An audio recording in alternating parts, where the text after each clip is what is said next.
What have you been up to down there? What's going on? Family, everything hanging out? You all Yeah, right? well, we're actually in Michigan now. We finally sold our house. We, had gotten fired, a little over 2 years ago. And, we kept the house for a while and it's great, but it's a long way away. I've got two kids in Michigan, my two oldest. But we just sold it. We closed July the 3rd. So we're up here now because the movers come tomorrow and Thursday. And then we'll drive back Friday to Florida. So. All right. So is that Shannon and Michael, right? Yep. Out Yep. there? Yeah, because that's when you were at Detroit. So they're all out. I mean, they went to school. Yeah, Shannon works at the University of Michigan. Mhm. And so it was good for her because working from home, when she knew she was going to be in working from home for a long period of time, she just came up to our house here. So she had a nice house on a lake to spend her time with. So it was good for her. And then my son was right down the road in Royal Oak. So it's good. We're seeing them both right now, and they're actually driving back with us on Friday and spending some time in Florida too. Oh, So, cool. yeah. Okay, that's good. He was at what, Detroit Mercy, I think you said. He graduated from Detroit Mercy, and now he's going to grad school at Wayne State to get his master's and then go into teaching. So yeah, they're both doing good, but we had not seen either one of them since Christmas because of we normally would have come and seen them, but then this whole thing hit and we hadn't seen them in a long time. So it's nice to spend some time with them. Okay, good. So you got them up there. What about? I feel like your Miami hats for your other one, your No, daughters, this right? was my oldest. My Oh, oldest, Shannon, graduated from the University of Miami in 2014. But I have another, my third, Allie, is in Miami now. She graduated from Stetson a year ago, got a job with a nonprofit in Miami. So she's living in Miami now.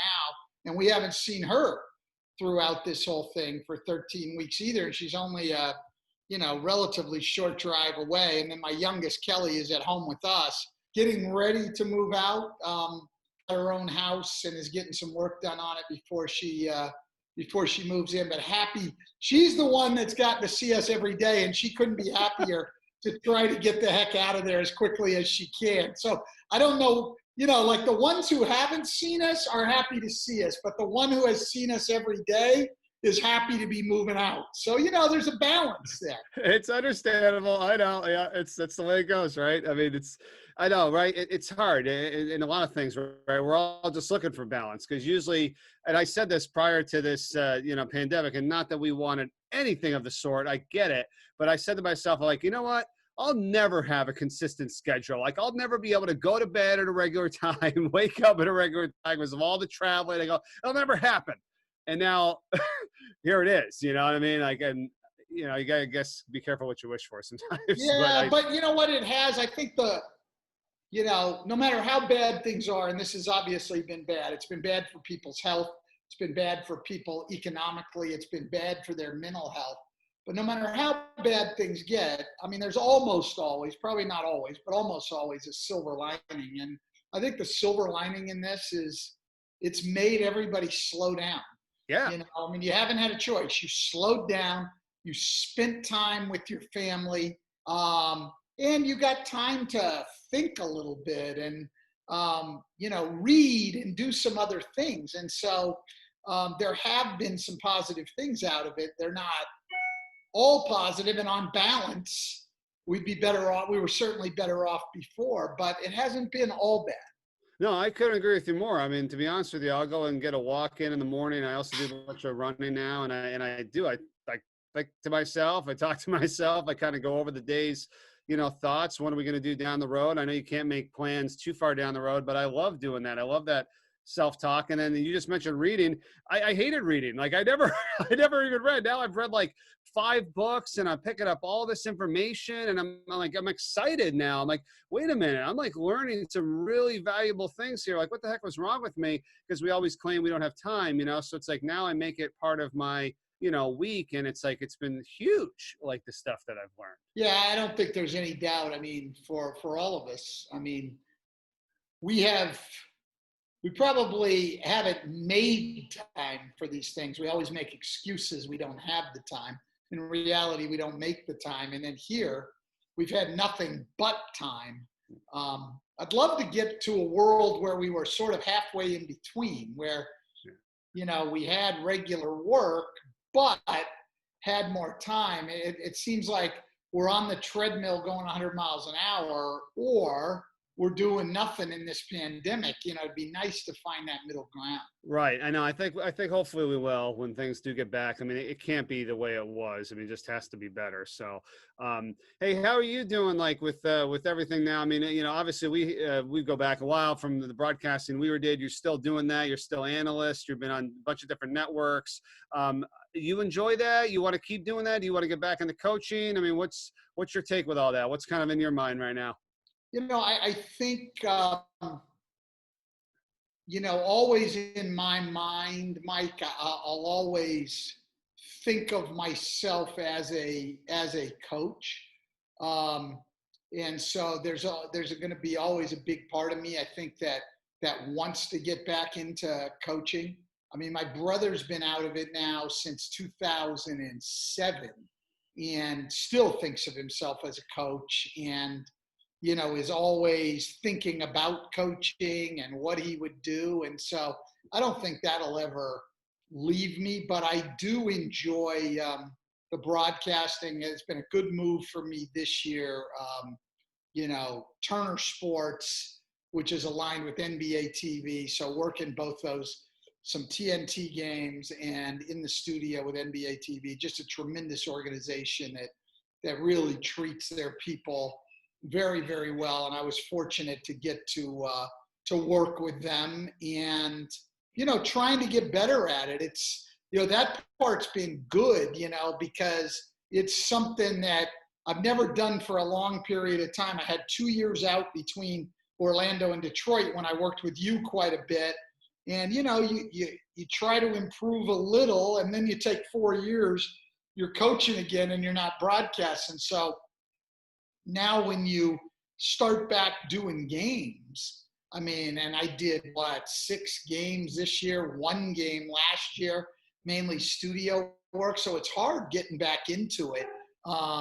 So yeah, as much as I'd like to coach again, if the right situation came along and somebody wanted me in the NBA, I'm trying to focus on getting better with the broadcasting, both in the studio and on games, and see where it takes me. I've met a lot more good people, and it's certainly been fun. Yeah, I mean, it does take a little while. I kind of remember exactly what you're saying, because when I first started doing TV, I would only get like 4 or 5 games on the regional networks, and then once I felt like I got going, that was it, and that was the end of the season, and that's all that I got, So now, like, when you do it consistently and 40, 50 games, it's a lot better, and you can, make adjustments, along the way. But it's fun though. And it's cool because I love being able to hear the way, you speak and what you have to say, and you can be yourself, and, you can just, especially Turner too. I think with all those guys there, personalities come out, right? I was just talking to my friend, Jared Greenberg, who, works for NBA TV, and how great they are, and Ernie and Charles and all the crew. I mean, it's pretty fun, right? I mean, it is. And Jared and I did some games together. He was the sideline guy working with Ian Eagle and I, on games. So, that New York, New Jersey connection, Mike, I was working with those guys, and, they were both great with me, both Ian and Jared. I learned a lot from them, and they were a lot of fun to work with. And spend some time with, before and after games. And that's the thing I've been really fortunate with, in the broadcasting. Everything that I've done, back to when I worked with you and Dan Steer, and, there were some other people, producing. Kevin Smolin did some games. Things. I mean, I've run into people in this sort of thing that's new to me, who have been very willing to be helpful. And that's really helped me. And I know I've encouraged people, as I did with you, like, don't be afraid to tell me. Like, I'm very comfortable I guess coming from a coaching standpoint, I'm very comfortable with criticism. Like I want it, I need it. Like tell me what I'm doing wrong. I can't get better if you're not telling me. And I've had people who have been able to do that and been willing to do that and do it in certainly an encouraging way, but to say, do this, do that, and I've gotten better. But you're right. So I had done 5 or 6 games this year. I guess I was working Tuesday nights with Ian Eagle, who, as you know, is like top of the line. I mean, one of the best in the business. And he was really helping me along. And I was just starting to get to the point where I felt halfway decent about what I was doing. First couple games, I mean, I felt bad for Ian. He was having to carry me so much, and I was not good. But I started to get a little bit better and a little bit more comfortable. And then boom, this hits. And so now, whatever happens with the restart of the season, I won't have done anything for 4 months, and it'll take me a while to get going. I mean, a guy like Ian or their other play-by-play guys, Mark Albert and Brian Anderson. Well, come on, for those guys, they've been doing it their whole career. It's like riding a bike. With me, I still got training wheels on my bike. So, it's a little different. Well, no, and the other thing is too, it's different when you're doing college, obviously, and then NBA. And I know you've been a coach for a long, long time, but it's like you're totally, it's 2 different worlds, really. I mean, you can be, I don't know, just a lot different no matter what one you're doing. So, NBA wise, what have you heard? I know everything changes so fast. So it's like, if I talk to you in July or August, it would be a different conversation even then. But what's your take on all this and trying to get return to play and guys being in Florida and all this stuff? I mean, what do you think about all that? I can't fathom it. I really can't, wrap my head around what they're trying to do here. I understand why the NBA is coming back. The owners are losing a lot of money. The players are losing money by not playing. The networks are losing money. So everybody wants to bring it back. And I think Adam Silver is well aware of that. But Adam also has to balance people's safety, the health. And so I've said throughout this whole thing, I don't care how much money Adam Silver makes. I wouldn't want any part of that position right now. It's impossible what we're asking him to do. And I think he'll do the best job he can of keeping people healthy in this thing. But listen, this idea that the players are going to be in a, quote, bubble and just go play a game with no fans or go to practice and then come back and just be in their hotel and never leave for 2 to 3 months. Look, I was around the NBA and NBA players for 25 years. I can't even fathom that they're going to agree to that they're going to come back every day and just stay in the hotel. And so I've already heard of some players saying, no, they don't want to stay in the hotels. They're going to get Airbnbs. Well, if they're in Airbnbs, anytime you let them out of that so-called bubble, you have no control over where they actually go. But even if you could keep them in the hotel, are you really saying that for 2 to 3 months they can't have friends, family, girlfriends coming in? I mean, I just don't see them abiding by that. And I don't say this to be negative at all. I think Adam Silver and the people in the NBA office are going to lay out the best plan they can possibly have. And I think the players will have the best intentions to make it work. But when you're locked down, we all know, right? We all know how difficult it was to be locked down. Now, okay, you have to lock down for the same amount of time, but without your family and friends. Yes, you have your teammates, but that's an intense thing. You play, especially they're going to be playoffs and everything else. It's an intense time. And you need to then have time away where you can spend it. And they're not going to have that, Mike. I just can't fathom it. And then the other thing that is less important, but those hotels on the Disney property, they are built for young families and to house as many people as they can. This is not what NBA players are used to. So they're going to be confined to a hotel, and it's not the Ritz, it's not the Four Seasons. Like, look, I've stayed one time when my kids were really young. I stayed at the Swan and Dolphin, or Dolphin and Swan, whatever they call it there on the Disney property. I said, man, if you walk NBA players into that room, they're going to take one look at that room and say, oh, hell no, and turn around and go right back out. So I'm having problems wrapping my head around all this and how they expect this all to work. Look, I'll be rooting for it to work as much as the next guy, but man, I can't see it. And let's hope that we don't get an outbreak of illnesses, and especially that we don't get anything serious. Like, we've seen all these college football programs coming back, and they're all getting a lot of cases. I think Alabama had 8 cases. Auburn had 3 or 4. UCF, I know in our area, had 5. Texas had some. Houston brought their team back and then shut it down again because of cases. Those people are, not in as close a contact as our players are going to be. I worry. I really worry. And I hope it all works out, but it's not going to be easy.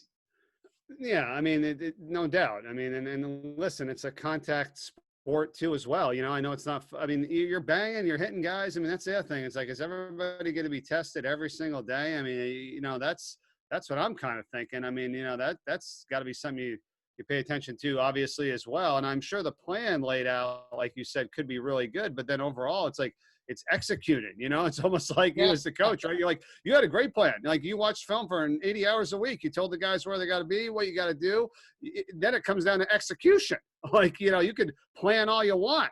Like, it's, Well, no. And look, the latest plan I've seen is they plan to test every single person, staff, players, everybody, every other day. Okay. And so even if you get some tests that don't pick up the virus, you won't, by the second one, they certainly will, So I think that that's all well and good. And then their plan is, if somebody tests positive, you're going to quarantine them. Well, that sounds okay too. But here we are coming back to play, and let's say we hit the second round of the playoffs or the conference finals and LeBron James tests positive and he's got to quarantine and miss the rest of the series.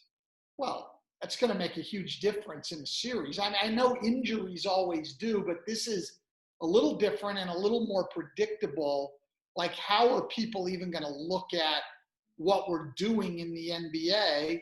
And is somebody going to be tempted to say, let's let him go ahead and play, and obviously really dangerous. So there's a lot of pitfalls in, trying to navigate all these obstacles.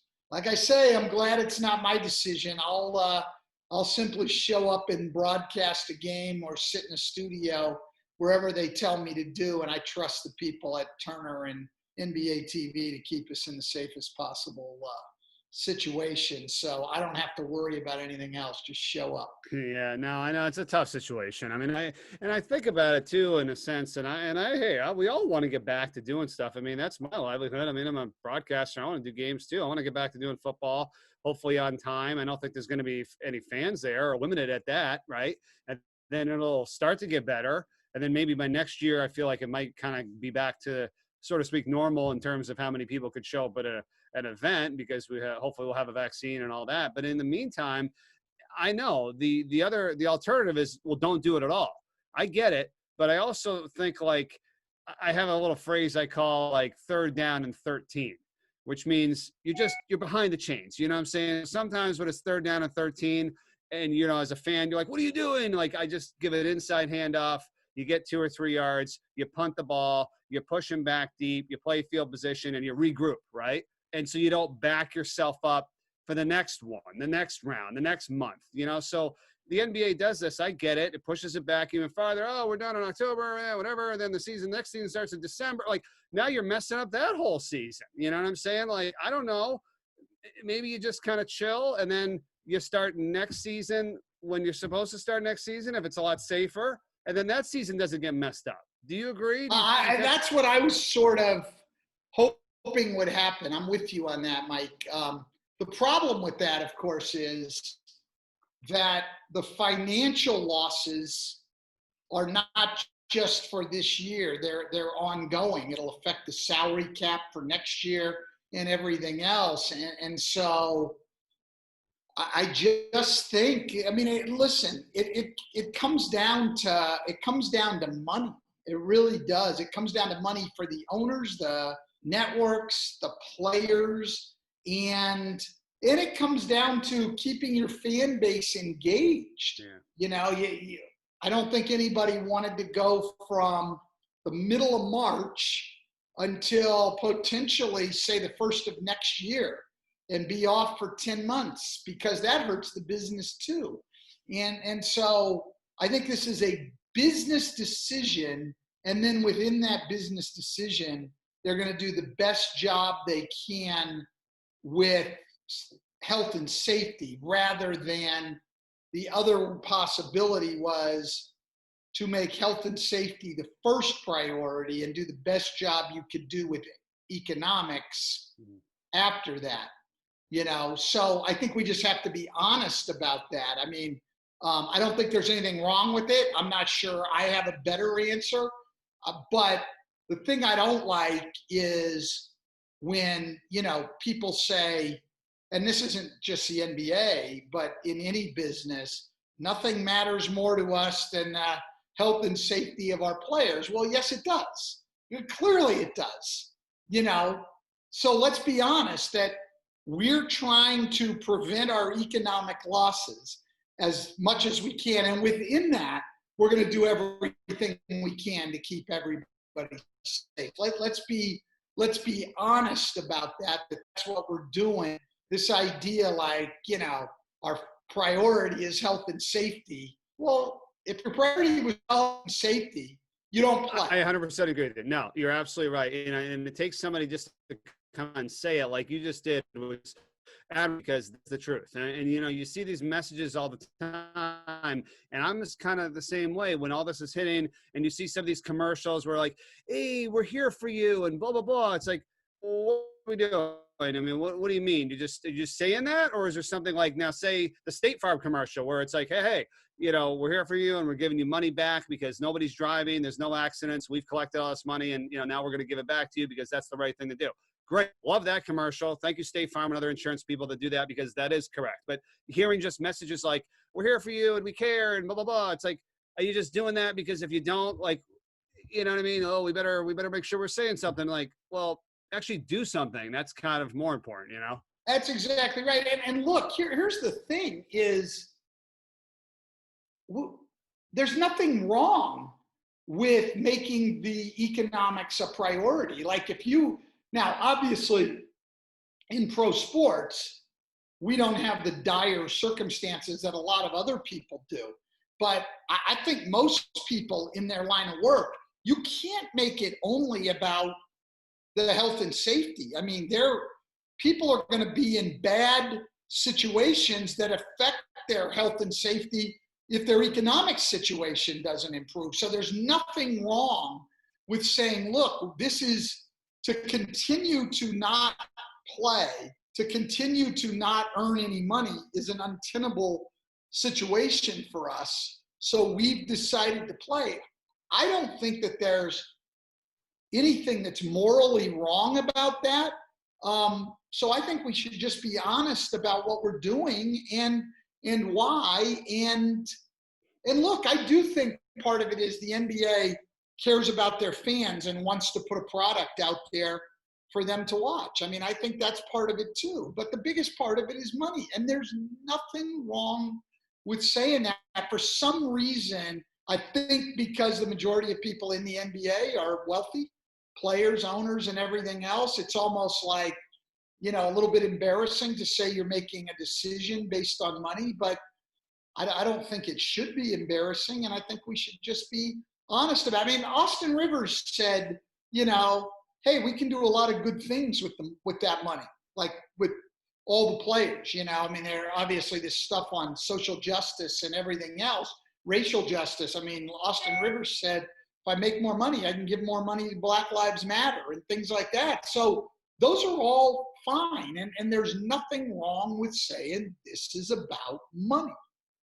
Makes total sense. Makes total sense. And on to that topic. I mean, with this time, I've been, like we said, reading, learning, and I want to listen better, and I am listening better. I think that's a big thing just in general that I wanted to do. And then also from some stuff I've been learning and reading, and even prior to all this coming out, is more about empathy and validation. A couple words that I like to use, because that's, I think, what a lot of people have been looking for, black, white, anybody. Empathy. Do you understand? Validation. Yeah, I get what you're saying. I mean, and so what's your take now with everything that's come out and all this, the racial injustice and the things that are happening? And it's such a big issue, such a broad issue. I'm hoping that we all will just listen, have a little more empathy, validation, and understanding with everything moving forward, right? Well, listen, there's so much to understand. And with the current NBA coaches, I was on a Zoom call with Brian Stevenson from the Equal Justice Initiative, who was the subject. The movie Just Mercy came out. That was made about Michael B. Jordan played Brian Stevenson. And so, remarkable person. Everybody should see that movie. And we had him on a call with the coaches. And I thought, I mean, he was on for an hour and 45 minutes, and he's an incredible speaker anyway, and I learned a lot. But I thought his perspective was absolutely right, Mike, in that what he said is the reason we haven't made progress on racial justice in this country is we have never been willing to face up to our racial history honestly. And he made the comparison, or contrasted actually, us and our racial history with what happened in Germany with Hitler and the Nazis. Germany has faced up to that honestly. They deal with it when they teach history to their kids in a very honest way. And so they deal with the history, but they don't honor those people at all. The swastika is outlawed in Germany. Like, we have the Confederate flag hanging and we say, oh, it's part of our history. Well, they don't. They will acknowledge the history, but we're not going to go there again. It's outlawed. There's no statues of Hitler or Hermann Goering or Hess or any of those people. They've dealt with their history and then they can move on. We've whitewashed our history.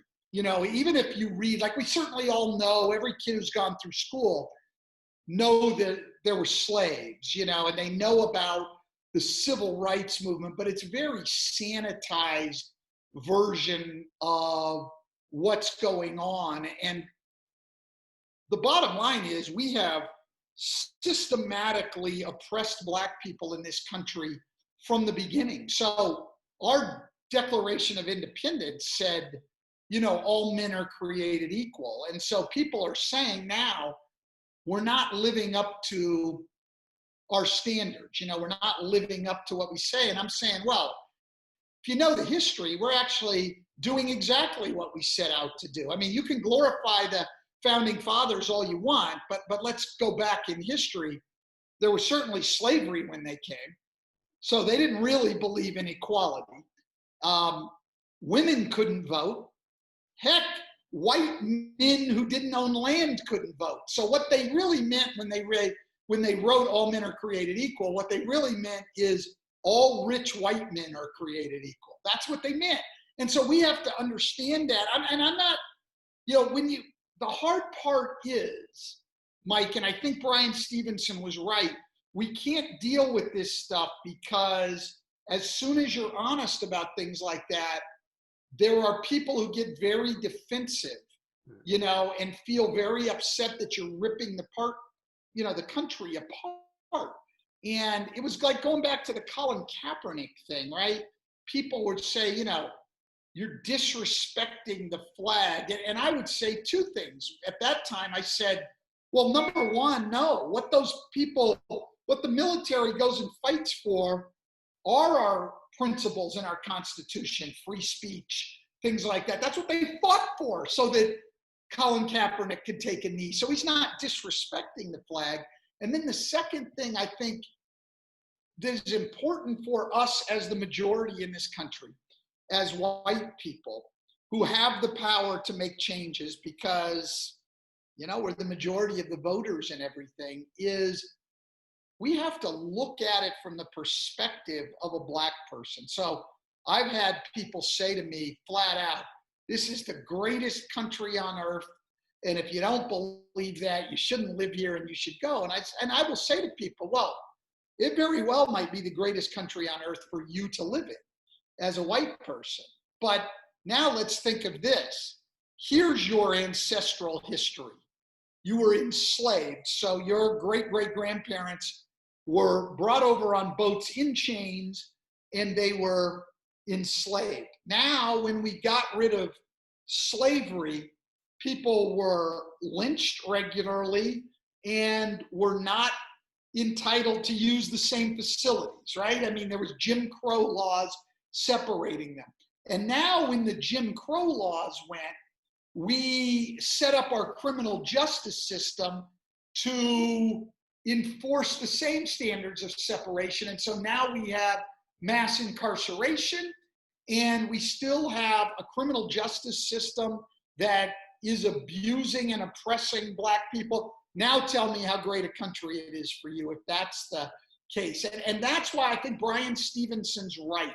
We have to forget about the defensiveness we get at times as white people in hearing the truth. And we have to be willing to hear the truth of this history and what's gone on and why we are where we are now before we have any chance of making progress. Because right now, we're living in denial.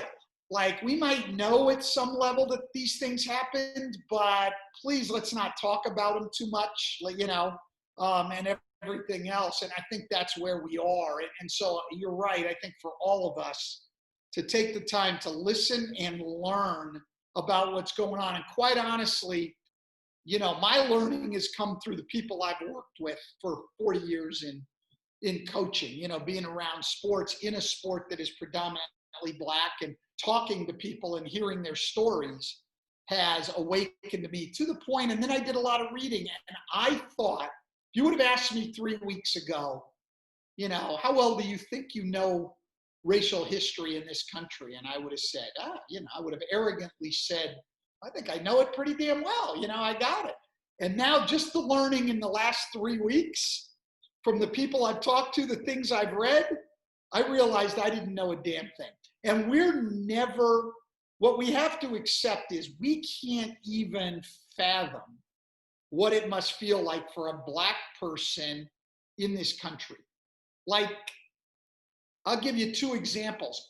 I think every player I ever coached in the NBA, and this isn't when they were young kids, when they were in the NBA, got pulled over simply for being Black in the wrong neighborhood. Because, obviously they have money and they're able to now live in a nice neighborhood, drive a nice car, and there they go, and they're Black and they get pulled over. And that sounds pretty minor. Like, people will go, well, they let them go. I said, yeah, but how would you feel if that happened to you? That you got pulled over by the police simply because you looked like you didn't belong. The message is you don't belong here. That's the message. And then every Black adult with kids coming into their teenage years that I have ever worked with has to sit down and talk to their kids about encounters with the police. They have to sit down and say, okay, if you get pulled over, and even if you're out at night with your friends, don't wear a hoodie. Like I never did that. My kids are all in their 20s now. I never had to worry about that. Like, you want to talk about white privilege, and people get upset when you use that term. White people get defensive. To me, the easiest way to define it is I never worried when my kids went out at night. Yeah, I worry a little bit about them driving, something like that, but I never worried anything was going to happen to them. Black parents worry every time their kids leave the house. I mean, the country has to change. Like, I do think our country has a lot of great things about it. And I think our country has been good for a lot of us.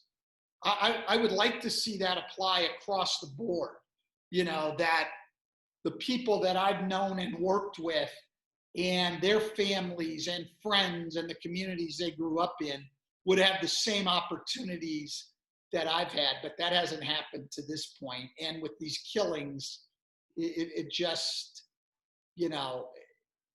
it's just tragic. I mean, what we have done to these people for the entire life of our country is inexcusable, and why we won't deal with it honestly is beyond me, and shameful.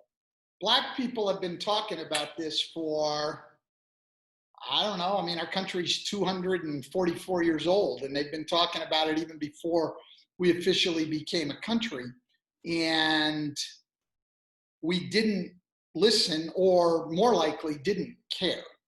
And what has changed a little bit in this era, and certainly changed with the George Floyd thing, is, cell phones. So now you can try to deny all you want, but you saw it. And you saw the look on that officer's face of nonchalance. That look said to me, my interpretation was, I can do whatever the hell I want to do. And I'm going to kneel on this guy's neck. I know you're filming me, and I don't care. And his fellow officers backed him up, protected him, helped him out. And he didn't care because he didn't think it mattered, and he didn't think he would ever be held accountable for it. So that's where we are. And I think the sheer audacity of that act for 8 minutes and 46 seconds to have your, knee on the neck of a guy laying on the ground, that's all he was doing at that point, was really an analogy for the entire life of the United States, the way that we have treated Black people. We've had our knee, I say our as white people, we've had our knee on the necks of Black people for the entire life of our country. And again, I listen to other white people, and they get very defensive about it, and the very uncomfortable talking about it, and hey, I didn't do anything, it's not my fault, and all that. Listen, we're trying to deal with this history, and we can't do it unless we're just honest about it. I mean, like, look, I think all of us, right, when we're teaching, coaching, mentoring, whatever, we all know, if you want to get better at anything, Mike, you want to get better as a broadcaster, or I want to get better as a broadcaster or as a coach, the first thing you have to be able to do is face up to where your weaknesses are. Like, if you can't do that, how do you improve them? How do you improve anything that you don't own first? And so I think the people who get better as players, as students, as anything, they first own up to, this is where I am now and this is where I want to go. We've never owned up to it as a country, and that's why we haven't made the progress, or haven't made any more progress than we have. And hopefully now we'll do that. But I've been at this point of hope many times. I mean, I was living just a couple of miles from where Trayvon Martin got murdered by George Zimmerman in Sanford, Florida, and the trial was literally in my backyard. I could walk to the courthouse, and I thought, wow, this'll do it. this will do it. People will care now. And then no. And then Michael Brown gets shot by a police officer in Ferguson, and Black Lives Matter's out there for multiple nights, and you're going, this is the one. This will do it. No. And so I'm hopeful that this will be the moment. But, you know, you think maybe people will wake up, and then what was it, 2 days ago, a police officer shoots a guy who was sleeping in his car in a drive-thru at a Wendy's in Atlanta. That's it. That's what he was doing. And he ends up dead. I don't know. I just don't know if we can get there. Stan, let me ask you this. What about, like, and everybody's different, everything's different. I mean, there's corporations, there's individuals, there's groups.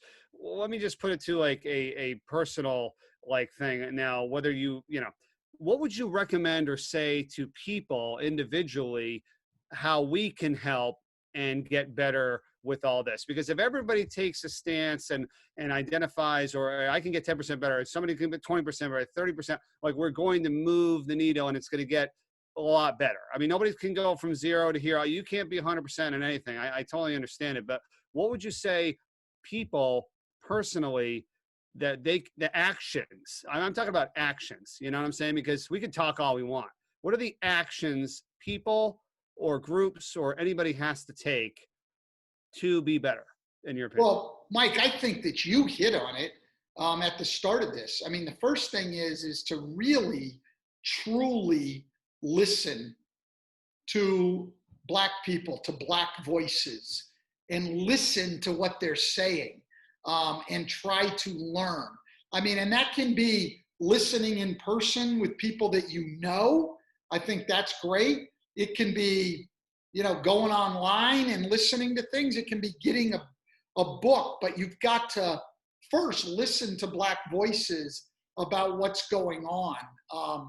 You know, like, to me, there have been 3 books, and look, there's many out there that are great. I hate to, you know, you're always going to leave some out, but 3 books to me that have been amazing. One, Michelle Alexander, it's an old one that a lot of people know about, called The New Jim Crow. And it's about mass incarceration and how we've used our criminal justice system to oppress Black people. Tremendous book. And then a second one, there's an author who's a big basketball fan. I had him in to speak to our team in Detroit. Great guy, Dr. Michael Eric Dyson, who's a professor at Georgetown. It's a great one. He's written several good books, but he wrote one that I think is essential, and it's not a long book. It's essential for white people to read. It's called Tears We Cannot Stop. It's a sermon to white America on what you can do. And then Ibram X. Kendi, Kendi, wrote a book, How to Be an Anti-Racist. And he sort of lays it out. I mean, you have to listen to those voices. And I think what we've all done for too long is we've listened to a lot of other white voices. And I mean, I've heard people tell me, oh, I don't think, you know, we're a racist country. And I'm looking and I'm saying, well, yeah, I mean, you've never been a victim of racism. So, like, how did you know? Like, if you want to know if there's racism, go ask Black people about it. If you want to know if there's bigotry against gay people, go ask them. You know, I mean, we have to listen. You said it and you're right. We have to listen. What are your experiences like in this country? What did you go through growing up? What do you go through now? What are you most afraid of? What do you want most? You know, how can we make this situation better? And the NBA coaches are coming together right now. I'm not one of them anymore, but they're coming together right now, and they're all working in their own communities. And what they're trying to do is not go out and lead the way. They're trying to partner with grassroots groups that are on the ground doing this work already. They're listening to Black-led groups and letting them lead the way and lending their help. Like, we have to listen, and we're not going to have the answers. But Steve Kerr, on one of the calls with the coaches, made a great point. This is a white problem. Black people aren't the ones oppressing other black, we're oppressing them. Mm-hmm. And we have for the life of our country. And so it's our responsibility to make the change. And if there's going to be a substantial change, it may be led by the protests of black people, and we should let them lead and follow their lead. But we're going to have to join them in the fight, or the change isn't going to take place. They're only 13 or 14% of our population. To get changes made, we're going to have to listen to them and join in and say, I support a world, I support a country being more racially just. Here's what these people who have been oppressed say that they need. I'm going to do everything I can to help them, get that.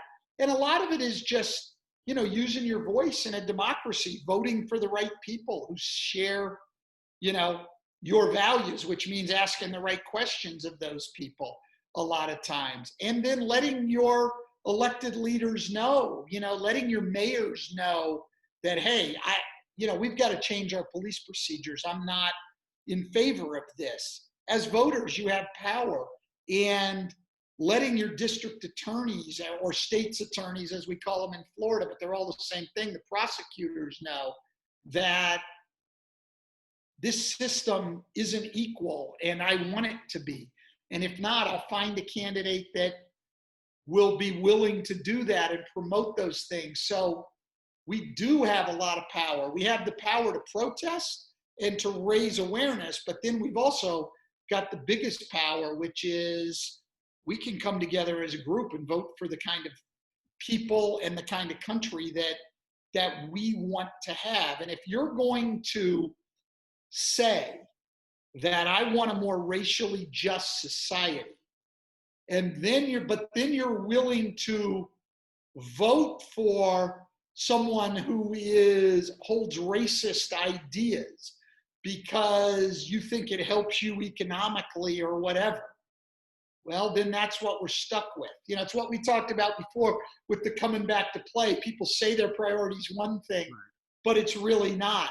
If you really want a just and equal society, then you've got to support just and candidates that stand for justice and equality. And you can't tolerate them just for personal gain or anything else having any other views. But so far, we haven't done that.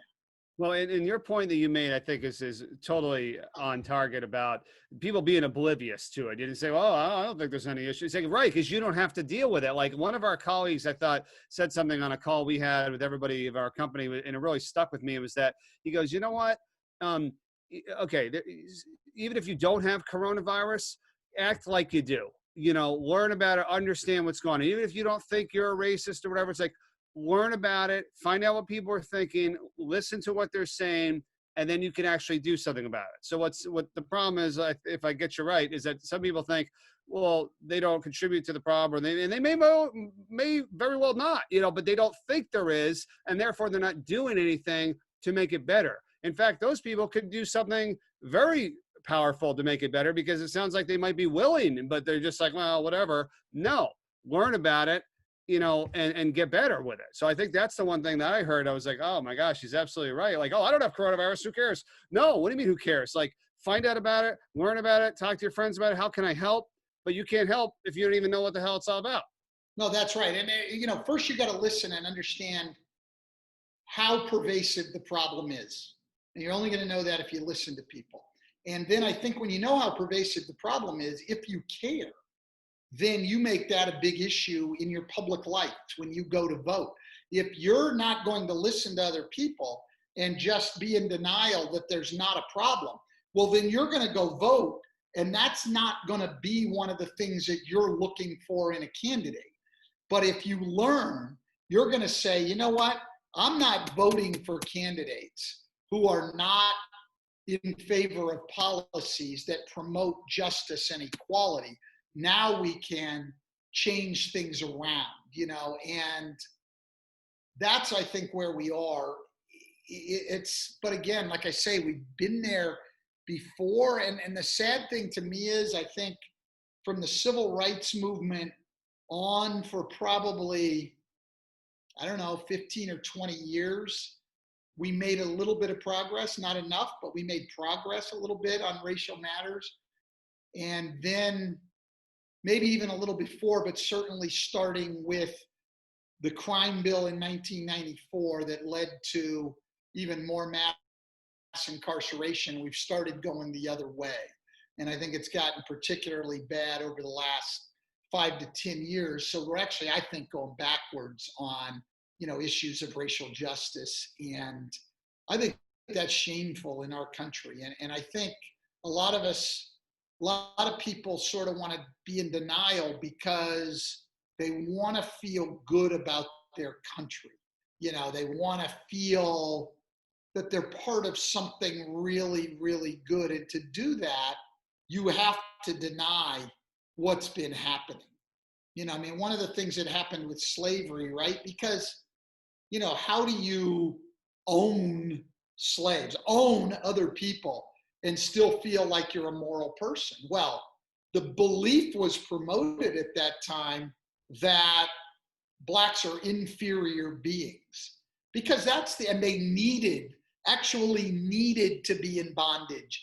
They would have better lives in bondage because they weren't smart enough, weren't good enough to live on their own. It sounds ridiculous to us now, but you have to have something where you can own people and not feel like, you're a miserable person. So you promote these beliefs. And what's happened from that, and it's insidious, Mike, is, yeah, we got rid of slavery, but what we've never gotten rid of from that era is the idea of white superiority. We've never gotten rid of the attitude that whites are superior to blacks. So slavery no more, but we still think whites are, superior. And we've got to get past that, but we've got to deal with it honestly. And so it's a tough problem. I mean, some people, like, I can sit here and talk with you about it and some other people, but as you know, there's some people you try to talk to this and, they're the crowd that when you say Black Lives Matter, they come back with all lives matter because, Black lives aren't more important. Listen, of course all lives matter, but white lives have always mattered. We don't need a movement to make white lives matter. Like, shut up. Like, listen to what's going on. Understand why there's a Black Lives Matter, movement, because they haven't mattered in this country. Those people are tough to talk to. It's a tough issue for people because they don't want to believe that there's such a thing as white privilege. And they want to believe that they're here as a group. Whites are here as a group and blacks are here as a group because of merit.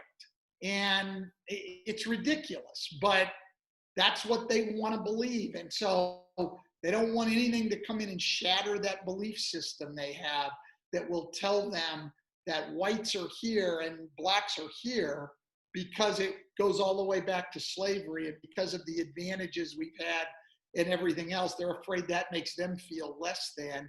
And that's why there's a book out there that's very popular right now in this movement called White Fragility.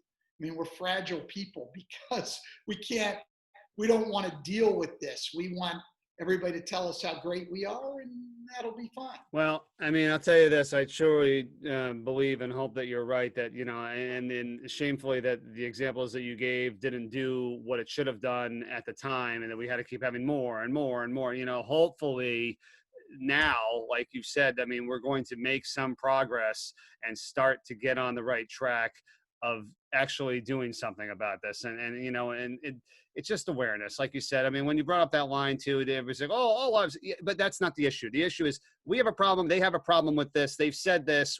Now we have to understand. So that's what we're focusing on. If there was some other issue, and that would have been the mantra there, it's not about not caring for everybody. It's about, this is what we got to focus on right now. This is our problem. We have to get better. So I'm really hoping that, during this time, I mean, geez, there's so much going on. Let's really hope that progress is made and we don't have to have another example like the ones you just mentioned where nothing changed. You know what I mean? That would stink. let's hope. But I'd like to be more optimistic, but I think I've seen too much of this to count on it. I do know that right now is a time where I've seen more people more energized than I ever have on this issue. I won't say in my lifetime, but I was a kid when the civil rights movement, the heart of it, was going on in the 60s. I mean, I was born in 59. So while I remember, the end of the 60s a little bit, but in my adult lifetime anyway, this is the most energized I've seen large numbers of people to try to make a difference. And I think, there's two issues. One's the whole policing issue. Yeah. But the bigger issue is this is about race. I mean, and like, let's be tough enough as a people, thicken our skin a little bit and be willing to really get down and be honest about it and drop the defensiveness and make excuses. It'd be like you're working with me as an announcer, a guy who's trying to learn to be an analyst, and you're trying to give me constructive criticism, and to everything you say, I give you an excuse or a reason. Well, I'm not going to get any better. I'm not going to, accept what you're saying. I'm not going to get any better. And at some point, you're going to give up talking to me because it's clear I don't want to hear. We got to stop that. We have to listen to people, try to make the changes they're talking about. And this has got to be an ongoing thing. So, we'll see. I think if there's enough people out there who care enough, we can make changes. So hopefully there are. Stan, always great to talk to you, man. I appreciate it. And then listen, thanks to the perspective. I hope other people hear this and, understand it too, because, it's well said. So thanks so much, man. Thank you. Hey, all right. Stay safe and look forward to catching up with you down the road, man. All the best to you and your family there. Absolutely. Enjoy.